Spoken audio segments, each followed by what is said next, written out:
दोस्तों, उषा रानी गुप्ता क्रिएशन में आप सबका स्वागत है। गर्मी का मौसम समाप्त हो गया है और बरसात का मौसम शुरू है।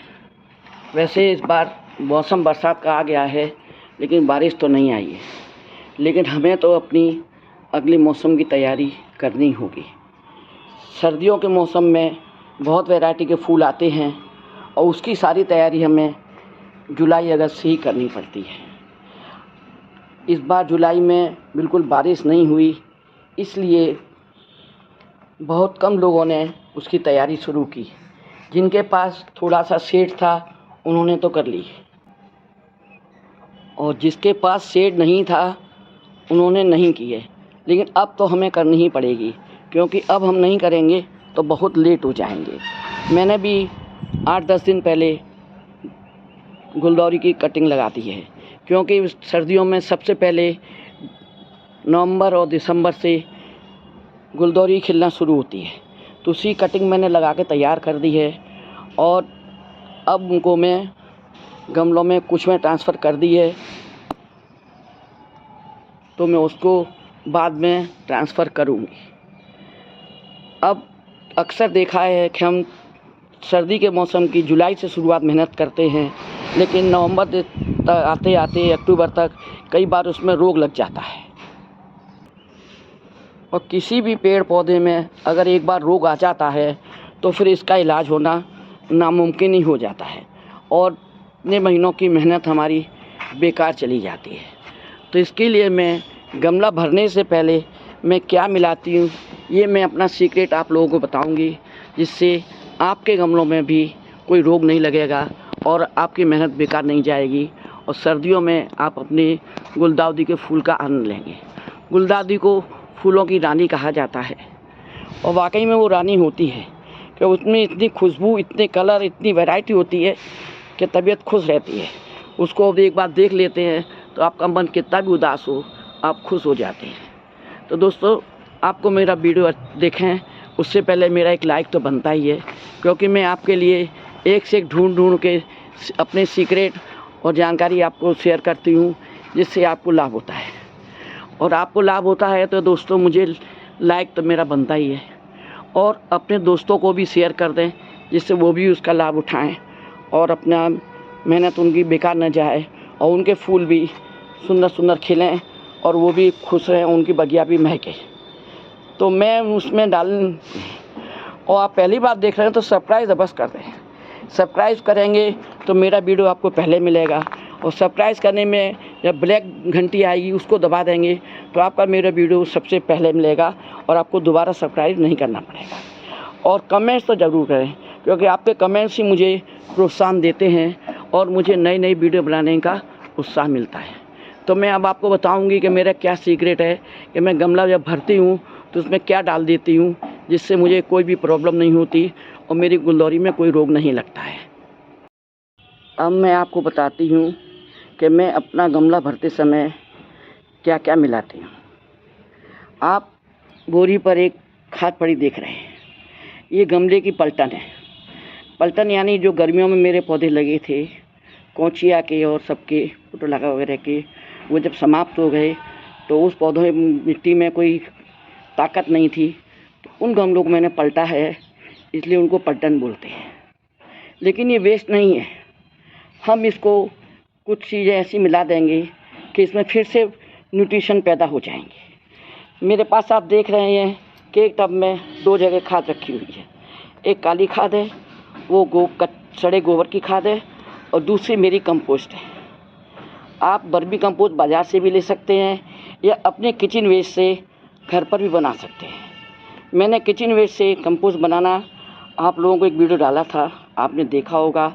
न देखा हो तो मैं लिंक में दे दूँगी डिस्क्रिप्शन बॉक्स में, आप लिंक देख लीजिए, और आप खुद अपने घर में अपनी कंपोस्ट खाद बना लेंगे तो आपका कोई पैसा भी खर्चा नहीं होगा, और कंपोस्ट खाद से खरपतवार वगैरह भी नहीं आती है। और दूसरा मेरे पास एक डब्बा रखा हुआ है, ये डब्बा इसका नहीं है, ये मैंने इसमें भर दिया, इसका नाम है फॉरेट। ये फॉरेट केमिकल होता है। वैसे मैं जैविक खेती करती हूँ, लेकिन गमलों में जब फूल उगाती हूँ तो उसका मुझे खाने पीने से कोई लेना देना नहीं होता है। वो सिर्फ गमले में ही रहते हैं, और उसकी पलटन खाद को भी मैं सिर्फ गमलों में ही प्रयोग करती हूँ, तो उसके लिए मैं इसको इस्तेमाल कर लेती हूँ। ये बाज़ार में 1 किलो का पैकेट आता है पॉलीथीन में, और इसकी स्मेल बहुत तेज़ होती है, और कम से कम 2-3 साल तक ये एक्सपायरी नहीं होता। तो मैं इसका 1 किलो मंगा लेती हूँ, और मेरा 2-3 साल चलता है, तो मैं ये टाइट डब्बे में भर देती हूँ, इससे इसकी स्मेल भी नहीं उठती है। दूसरी बात, इसके एक गमले में ज़्यादा से ज़्यादा 4 दाने ही काफ़ी होते हैं। आप बाज़ार से लेते समय ध्यान दीजिएगा कि अक्सर पैकेट में एकदम चूरा भर देते हैं। वो चूरे में वो फ्लोराइड नहीं है, वो कोयले का पाउडर है। अगर दाने वाला है, जैसे मैं आपको दिखाती हूँ, मैं डब्बा खोल के नहीं दिखाऊंगी कि स्मेल बहुत तेज़ होती है। मैं आपको दिखाती हूँ, इस कटोरी में आपको दे रहे हैं, कुछ दाने दिख रहे हैं महीन महीन, ये दाने हैं। ये दाने टाइप हो वही आप लीजिए, ये असली होंगे। और इसमें 15-20 दाने हैं, लेकिन मैं एक गमले में ज़्यादा से ज़्यादा 5-6 दाने डालती हूँ। और ये मेरे पास है बोन मील। आप बोन मील तो जानते ही हैं कि बोन मील क्या होती है। तो ये मैं 1 चाय की छोटी चम्मच पर गमला, 1 छोटी चम्मच चाय की बोन मील डालूँगी। बोन मील से पौधा हेल्दी तो रहता ही है, इसमें जल्दी जड़ें डेवलप हो जाती हैं, और जड़ जल्दी डेवलप हो जाने से पौधा मजबूत रहता है और अच्छे से खड़ा रहता है। और फ्लोराइड डालने से कोई रोग कीड़ा वगैरह नहीं लगता, क्योंकि गमले के फूलों को हमें खाना तो रहता नहीं है। और गमले की पलटन को भी मैं कभी किसी खेत में इस्तेमाल नहीं करती, वो गमले की पलटन गमलों में ही मेरी चलती रहती है। तो मेरे को उसका कोई फ़र्क नहीं पड़ता कि ये केमिकल है क्या है। तो ये दोनों चीज़ें मैं अपने गमले में डाल के इस्तेमाल करती हूँ, और इसी से मेरे पौधे बिल्कुल चलते हैं। अब आप देख रहे हैं मेरे पास ये खाद जो पड़ी हुई है, तो मैं इसमें ये 2 हिस्सा मेरी पलटन है, और पलटन में अगर हम कंपोस्ट और गोबरी खाद मिला देंगे, तो गोबरी खाद में और कंपोस्ट में माइक्रो न्यूट्रिशंस होते हैं, जो इसमें मिलाने के बाद उसमें पूरे पलटन में भी वो डेवलप हो जाएंगे। और गर्मी का मौसम है, अगर हम पहले ही इसको ज़्यादा खाद दे देंगे तो पौधा झुलस के मर जाएगा। और हमने इसको थोड़ी खाद दी है, 1/4 खाद दी है और 1/4 कंपोस्ट दी है, तो जो 50% हमारी पलटन थी उसमें धीरे धीरे माइक्रो न्यूट्रिशन तैयार हो जाएंगे और पूरी खाद तैयार हो जाएगी। और जब तक इसमें धीमे धीमे तैयार होंगे तो हमारे बच्चे पौधे को गर्मी भी नहीं लगेगी, और जाड़ा आते आते उसको पूरा डाइट मिलने लगेगा। अब इसमें हम 1 चम्मच सिर्फ इतनी सी ये बोन मील डाल देंगे, और जो आप 8-10 दाने देख रहे हैं, इसका आधा हिस्सा इसका डाल देंगे, और डाल के पूरा अच्छे से मिला के करके हम इससे गमला भर देंगे। बस आप इतना ही कर देंगे तो आपके पौधे में कभी कोई रोग नहीं लगेगा, और पौधा आपका हेल्दी रहेगा और कोई बीमारी नहीं आएगी। दूसरी बात,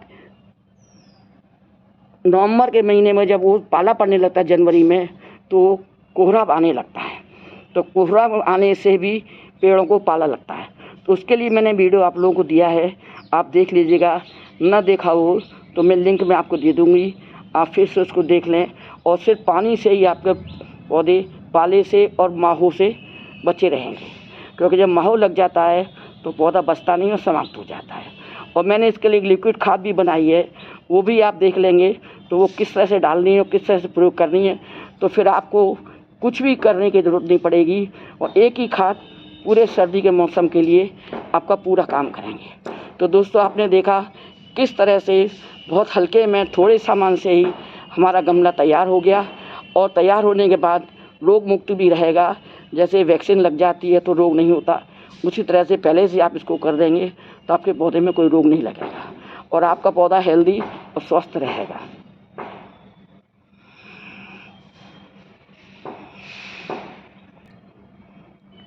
तो दोस्तों, इस तरह से मेरा गमला भर के तैयार हो गया है, और मैं गुलदाउदी का गमला हमेशा 4 अंगुल खाली छोड़ती हूँ।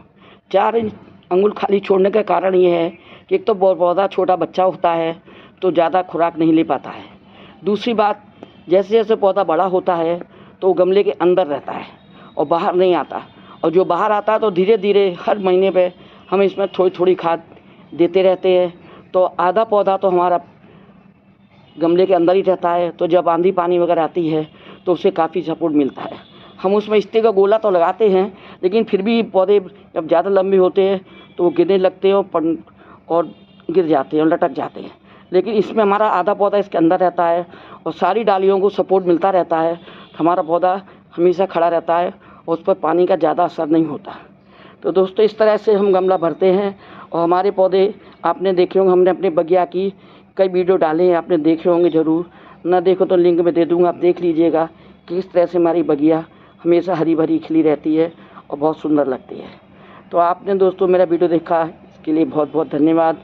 अगला वीडियो लेकर फिर से मिलती हूँ, तब तक के लिए राम राम।